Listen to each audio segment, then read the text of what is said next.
Hello friends, എല്ലാവർക്കും നമസ്കാരം. നിങ്ങളേവരും കാത്തിരിക്കുന്ന രേവതിയുടെയും സച്ചിയുടെയും ഇന്നത്തെ വിശേഷത്തിലേക്ക് എല്ലാ കൂട്ടുകാർക്കും സ്വാഗതം. എല്ലാവർക്കും നല്ലൊരു ദിവസം ആശംസിച്ചുകൊണ്ട് തന്നെ നമുക്ക് ഇന്നത്തെ വിശേഷത്തിലേക്ക് കടന്നാലോ. അതിനു മുമ്പായിട്ട് ആരെങ്കിലും നമ്മുടെ ചാനൽ ആദ്യമായിട്ട് കാണുന്നുണ്ടെങ്കിൽ ഒന്ന് സബ്സ്ക്രൈബ് ചെയ്ത് വെക്കണം. അതിനോടൊപ്പം തന്നെ മാക്സിമം എല്ലാവരും ലൈക്ക് അടിച്ചിട്ട് വീഡിയോ കാണാൻ വേണ്ടി ശ്രദ്ധിക്കണേ. അപ്പൊ നമുക്ക് നേരെ ഇന്നത്തെ വിശേഷത്തിലേക്ക് തന്നെ പോകാം. അപ്പൊ ഇന്നലത്തെ പ്രമോവിശേഷമൊക്കെ നിങ്ങൾ കേട്ട് കാണുമെന്ന് എനിക്കറിയാം. അപ്പൊ അതുകൊണ്ട് തന്നെ എല്ലാവരും ഞെട്ടിയിരിക്കുകയാണ്. പ്രമോവിശേഷം കണ്ടും കാണും. നമ്മുടെ രവീന്ദ്രൻ ഹോസ്പിറ്റലിലാകുകയാണ്. നമ്മുടെ രവീന്ദ്രന് പെട്ടെന്ന് ഒരു നെഞ്ചുവേദന വരികയും അതിനെ തുടർന്ന് ഹോസ്പിറ്റലിലേക്ക് കൊണ്ടുപോകുകയും ചെയ്യുന്ന ആ ഒരു കാര്യമാണ് ഇന്നത്തെ പ്രധാന ഹൈലൈറ്റ് എന്ന് പറയുന്നത്. അപ്പൊ നമുക്ക് ഇന്നത്തെ വിശേഷത്തിലേക്ക് തന്നെ കടക്കാം. തുടങ്ങുമ്പോൾ തന്നെ കാണിക്കുന്നത് നമ്മുടെ സച്ചിയും സുധിയും കൂടെ വഴക്കുണ്ടാക്കുകയാണ് കേട്ടോ. അങ്ങനെ സച്ചിയും സുധിയും കൂടെ വമ്പൻ വഴക്കെന്ന് പറഞ്ഞാൽ വൻപൻ വഴക്കാവുകയാണ്. ഒന്നും രണ്ടും പറഞ്ഞ് അങ്ങോട്ടും ഇങ്ങോട്ടും ഭയങ്കര തല്ലുപിടുത്തം. അപ്പൊ ഇത് കണ്ടിട്ട് രവീന്ദ്രൻ അങ്ങ് സഹിക്കാൻ പറ്റുന്നില്ല കേട്ടോ. അപ്പൊ ഈ തല്ലുപിടുത്തത്തിന്റെ തുടക്കം എന്ന് പറഞ്ഞാൽ അത് ചന്ദ്ര തന്നെയാണ്. അങ്ങനെ ചന്ദ്ര ഓരോ കാര്യങ്ങൾ ഇങ്ങനെ പറഞ്ഞ് നമ്മുടെ സച്ചിനെ എരിവ് കയറ്റുന്നു. അതുപോലെ തന്നെ ശ്രുതിയും ഓരോ കാര്യങ്ങൾ പറയുന്നുണ്ട്. അപ്പൊ ശ്രുതി രേവതിനെ ഇങ്ങനെ കുറ്റപ്പെടുത്തുക. അവളെക്കുറിച്ച് ഞാൻ ഒരിക്കലും ഇങ്ങനെയൊന്നും വിചാരിച്ചില്ല. അവളുടെ മനസ്സിൽ നന്മയുണ്ടെന്നും അവളൊരു നിഷ്കളങ്കയാണെന്നൊക്കെയാണ് ഞാൻ വിചാരിച്ചിരുന്നത്. പക്ഷെ അവള് ഇത് ചെയ്യുന്ന ഒരിക്കലും ഞാൻ വിചാരിച്ചില്ലെന്നും പറഞ്ഞ് നമ്മുടെ ചന്ദ്രയോട് ഇങ്ങനെ ഓരോ കാര്യം പറഞ്ഞ് എരിവ് കയറ്റുക. അപ്പൊ ചന്ദ്ര എന്താ ഇത് കേൾക്കുമ്പോ അവൾ ഒറ്റ ഒരുത്തി കാരണം അല്ലെങ്കിലും എന്റെ ഭർത്താവ് പോലീസ് സ്റ്റേഷനിൽ കയറിയത് ഇനിയിപ്പോ അവളെ ആരും ഇവിടെ സപ്പോർട്ട് ചെയ്ത് സംസാരിക്കരുതെന്ന് പറഞ്ഞു. ഇതിന്റെ കൂടെ നമ്മുടെ സുധിയും പറഞ്ഞു കേട്ടോ, എന്റെ ഭാഗ്യം എന്ന് വേണം പറയാന്. എന്റെ ഭാഗ്യമാണല്ലോ ഞാൻ അവളെ അന്ന് ഉപേക്ഷിച്ച് പോയത്. ഇത് കേട്ടത് നമ്മുടെ സച്ചിക്ക് പിടിച്ചില്ല. സച്ചി പറഞ്ഞു, എടാ അർഹതയില്ലാത്തവനെ, നന്ദിയില്ലാത്തവനെ, നീ എന്താടാ പറഞ്ഞത്? നിന്റെ ഭാഗ്യമാണെന്നല്ലേ? നിന്റെ എന്ത് ഭാഗ്യമാടാ? നിനക്ക് ഒരു ഭാഗ്യവും ഇല്ല. ഞാൻ പറയുന്നില്ല, നീ ഓരോന്ന് ചെയ്തു വെച്ച് എന്റെ അച്ഛനെ നീ അന്ന് നാണം കെടുത്തി.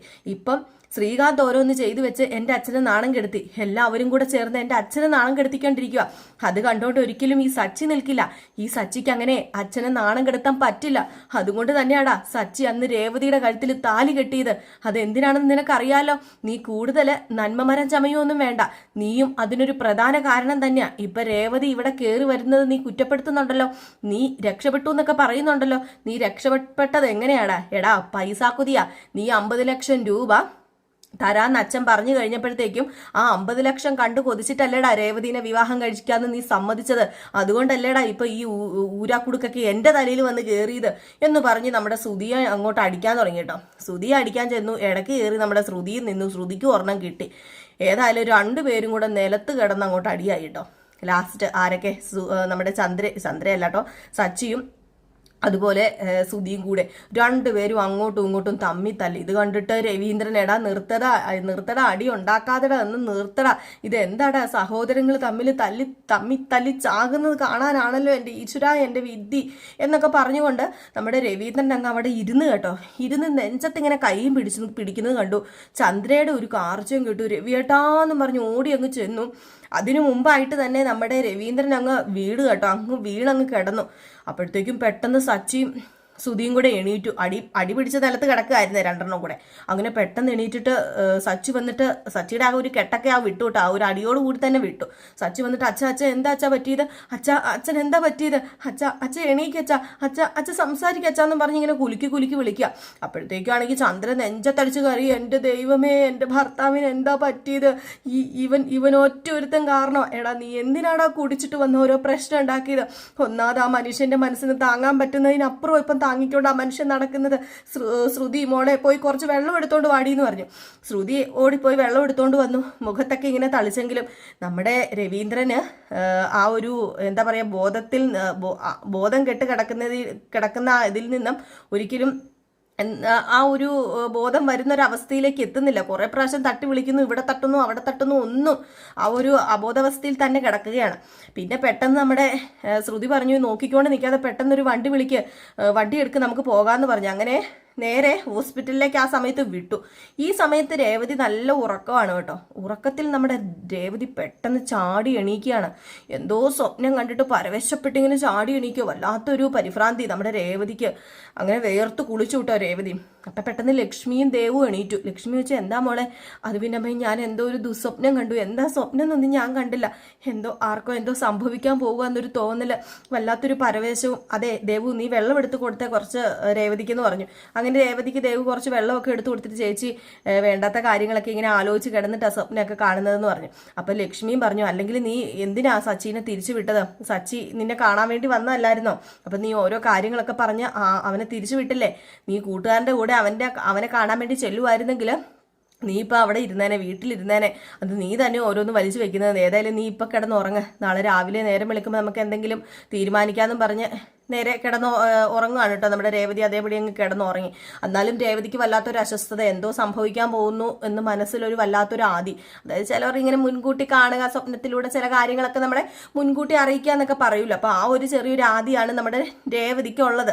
അങ്ങനെ രേവതി കിടന്നുറങ്ങി. പിന്നെ ഹോസ്പിറ്റലിൽ കാണിക്കുന്നു. ഹോസ്പിറ്റലിൽ ചെന്ന് പെട്ടെന്ന് തന്നെ വീൽ ചെയറൊക്കെ എടുത്തുകൊണ്ട് വന്ന് നമ്മുടെ രവീന്ദ്രനെ ഇരുത്തിയിട്ട്, സ്ട്രെച്ചർ എടുത്തുകൊണ്ട് വന്ന് രവീന്ദ്രനെ കിടത്തിയിട്ട് നേരെ കൊണ്ടുപോവുകയാണ്. അപ്പോൾ ഐസിയുൻ്റെ അകത്തേക്കാണ് നേരെ കൊണ്ടുപോകുന്നത്. അങ്ങനെ ഐസിയുടെ അകത്ത് കയറ്റി ഐസിയു അങ്ങോട്ട് അടയ്ക്കുകയാണ് കേട്ടോ. പിന്നെ ചന്ദ്രയുടെ കരച്ചിലും നിലവിളിയും കൂവിച്ചേ മാത്രമാണ് കേൾക്കുന്നത്. ഇങ്ങനെ ചന്ദ്ര, എൻ്റെ രവിയേട്ടൻ എന്താ പറ്റിയത്? എൻ്റെ രവിയേട്ടൻ ഇല്ലാതെ എനിക്ക് പറ്റില്ല എന്നും പറഞ്ഞുകൊണ്ട് ഭയങ്കര നിലവിളിയാണ് കേട്ടോ. ആത്മാർത്ഥമായിട്ട് തന്നെയാണ് നമ്മുടെ ചന്ദ്ര കരയുന്നത്. കാരണം ഭർത്താവാണല്ലോ, എന്തൊക്കെ പറഞ്ഞാലും ഭർത്താവാണല്ലോ. അത് എത്ര ക്രൂരമായ സ്ത്രീ ആണെങ്കിലും സ്വന്തം ഭർത്താവിനെ സ്നേഹിക്കുന്നുണ്ടല്ലോ നമ്മുടെ ചന്ദ്ര. അപ്പം അങ്ങനെ നേരെ ചെല്ലുകയാണ് സച്ചിയുടെ മുമ്പിലേക്ക്. നീ ഒറ്റ ഒരുത്തനാടാ എൻ്റെ ഭർത്താവിനെ ഈ നിലയിൽ എത്തിച്ചത്. നിനക്ക് എന്തിൻ്റെ കേടായിരുന്നടാ? നീ എന്തിനാടാ കള്ളു കുടിച്ചിട്ട് വന്നത്? നിന്റെ ഭാര്യ പോലീസ് സ്റ്റേഷനിൽ കയറ്റി, ഇപ്പം നീ ഇതേ ഹോസ്പിറ്റലിൽ കയറ്റി. എന്ത് മഹാഭാവമാടാ ഇതിന് ഞാൻ നിന്നോട് ചെയ്തത്? നീ പറയടാ, നീയൊക്കെ ഇതിന് മറുപടി പറയേണ്ടി വരൂടാ. എൻ്റെ കെട്ടുതാലി അതെനിക്ക് നഷ്ടപ്പെട്ടാലുണ്ടല്ലോ പിന്നെ എൻ്റെ തനി സ്വഭാവം അത് നീ കാണുവടാ സച്ചി എന്നും പറഞ്ഞുകൊണ്ട് അങ്ങോട്ടങ്ങ് നോലവിളിയും കാർച്ചയും അങ്ങ് തുടങ്ങി കേട്ടോ. സച്ചിക്ക് എന്ത് ചെയ്യാൻ പറ്റും? ഏതായാലും ഇതേ സമയം ശ്രുതിയും ഉണ്ട്.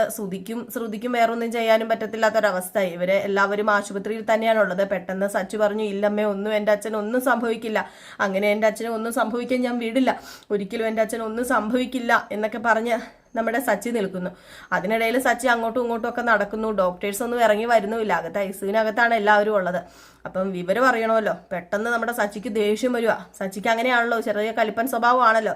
അങ്ങനെ സച്ചി ആണെങ്കിൽ ഇതെന്താ ഇവിടെ ആരുമില്ല, അച്ഛനെ അകത്ത് കയറ്റിയിട്ട് ആരും എന്താ മറുപടി ഒന്നും പറയാത്തതും, ഒരു ഡോക്ടേഴ്സിനെ പോലും കാണുന്നില്ലല്ലോ, ഇതെന്ത് കൂത്താന്നും പറഞ്ഞോണ്ട്.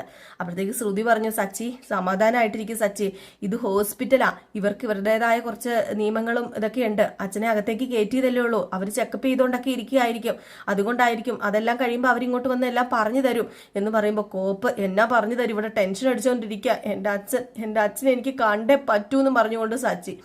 ഈ ഒരു സമയത്ത് ഡോക്ടർ ഇറങ്ങി വരികയാണ്. അപ്പം ഡോക്ടർ ഇറങ്ങി വന്നിട്ട് പറഞ്ഞു, അതെ ഇതിനു മുമ്പ് ഇയാൾക്ക് ഇങ്ങനെ വന്നിട്ടുണ്ടോ എന്ന് ചോദിച്ചു. അപ്പോൾ സച്ചി പറഞ്ഞു, ഡോക്ടറെ വേണ്ടാത്തൊന്നും പറയരുത്, എൻ്റെ അച്ഛൻ ഇതിനു മുമ്പ് ഇങ്ങനെയൊന്നും വന്നിട്ടില്ല, നല്ല ആരോഗ്യമുള്ള മനുഷ്യനെ എൻ്റെ അച്ഛനെ കുറിച്ച് അറിയത്തില്ലാഞ്ഞിട്ടാ. എൻ്റെ അച്ഛൻ സർവീസിലിരുന്ന കാലത്തും രാവിലെ എന്നും ജോഗിങ്ങിനൊക്കെ പോകുമായിരുന്നു, സമയത്തിന് ഭക്ഷണം കഴിക്കും, അമിതമായ ഭക്ഷണം കഴിക്കത്തുമില്ല, നല്ല ആരോഗ്യമുള്ള ഫുഡ് മാത്രമേ എൻ്റെ അച്ഛൻ കഴിക്കാറുള്ളൂ, എല്ലാം നല്ല അടുക്ക് ചിട്ടയോടും കൂടി ചെയ്യുന്ന ഒരാളാ, ഇതുവരെ ഇങ്ങനെയൊന്നും ഉണ്ടായിട്ടില്ല. പിന്നെ ഇടയ്ക്ക് BP ലോ ആവുകയും ഹൈ ആവുകയൊക്കെ ചെയ്യുള്ളൂ, അല്ലാതെ എൻ്റെ അച്ഛൻ ഇതുവരെ ഒരു അസുഖവും വന്നിട്ടില്ല, അതുപോലെ ആരോഗ്യം നോക്കുന്ന ഒരു മനുഷ്യനെ എൻ്റെ അച്ഛൻ. ഡോക്ടർ എന്തൊക്കെയാ പറയുന്നതെന്ന് ചോദിച്ചപ്പം, താൻ എന്നോട് ചൂടായിട്ട് കാര്യമില്ലടോ, ഞാനൊരു കാര്യം പറയട്ടെ, ഏതായാലും ഒരു മെയിൻ ഡോക്ടർ വരാനുണ്ട്, അപ്പം ഡോക്ടർ വന്നിട്ട് കാര്യങ്ങളൊക്കെ പറയാം.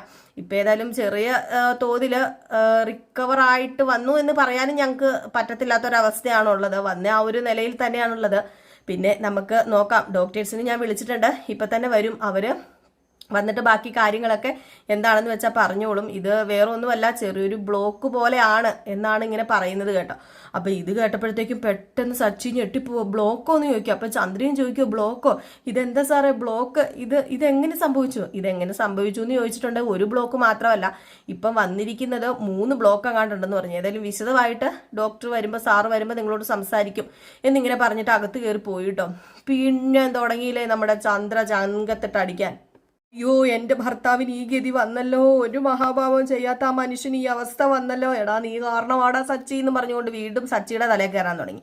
ഏതായാലും ഈ ഒരു സീനൊക്കെ കഴിഞ്ഞ് പിന്നെ കാണിക്കുന്ന സീന് നേരം വെളുത്തിട്ട് നമ്മുടെ ലക്ഷ്മിയും ദേവുവും ശരത്തും കൂടെ പുറത്തേക്ക് പോവുകയാണ്. അപ്പൊ ലക്ഷ്മി പൂക്കച്ചവടത്തിന് വേണ്ടി പോകുന്നു, ശരത്ത് കോളേജിൽ പോകുന്നു, ദേവു കോളേജിൽ പോകുന്നു. അങ്ങനെ രേവതിയോട് കാര്യങ്ങളൊക്കെ പറഞ്ഞ് പണിയൊക്കെ ചെയ്യാനൊക്കെ ഇങ്ങനെ ഏൽപ്പിച്ചിട്ട് പോകുക. അതിന് മുമ്പായിട്ട് രേവതിയോട് ലക്ഷ്മി പറയാണ്, മോളൊരു കാര്യം ചെയ്യണം, നീ സച്ചിനെ ഇടയ്ക്കൊന്ന് വിളിക്കണം, വിളിച്ചിട്ട് കാര്യങ്ങളൊക്കെ സംസാരിക്കണം, ഇങ്ങനെ അടിയുണ്ടാക്കി ഇഴുന്നാൽ ശരിയാവില്ലെന്ന് പറഞ്ഞപ്പോഴത്തേക്കും രേവതിക്ക് ദേഷ്യം വന്നിട്ട്, അമ്മയ്ക്ക് എന്തിന്റെ സൂക്കേടാ, ഞാനിവിടെ നിൽക്കുന്ന അമ്മയ്ക്ക് അധികപ്പറ്റാണോ, എനിക്ക് കുറച്ച് വായിക്ക് തരുന്നതിനാണോ അമ്മ ഈ കിടന്ന് പറയുന്നത്, എന്നെ ഇവിടുന്ന് വിടാൻ നോക്കുന്നത്, എൻ്റെ ഒരു വയറിന് അമ്മയ്ക്ക് തരാൻ പറ്റത്തില്ലെങ്കിൽ വേണ്ട, ഞാൻ അമ്പലത്തിൽ പോയി അന്നദാനമാണെങ്കിലും കഴിച്ച് ജീവിച്ചോളാം, അമ്മയ്ക്ക് പറ്റത്തില്ലെങ്കിൽ അമ്മ തുറന്നു പറയണം, അല്ലാതെ എനിക്ക് ആരുടെയും കാല് പിടിക്കാനൊന്നും പറ്റത്തില്ല, ഞാൻ ആവശ്യത്തിലേറെ പോയി കാല് പിടിച്ചതാണ്, ഇനി ഏതായാലും എന്നെ ഇങ്ങോട്ടേക്ക് വന്ന് വിളിക്കുന്നവരെ ഞാൻ എങ്ങോട്ടേക്കും പോവില്ല എന്നും പറഞ്ഞുകൊണ്ട് നമ്മുടെ രേവതി.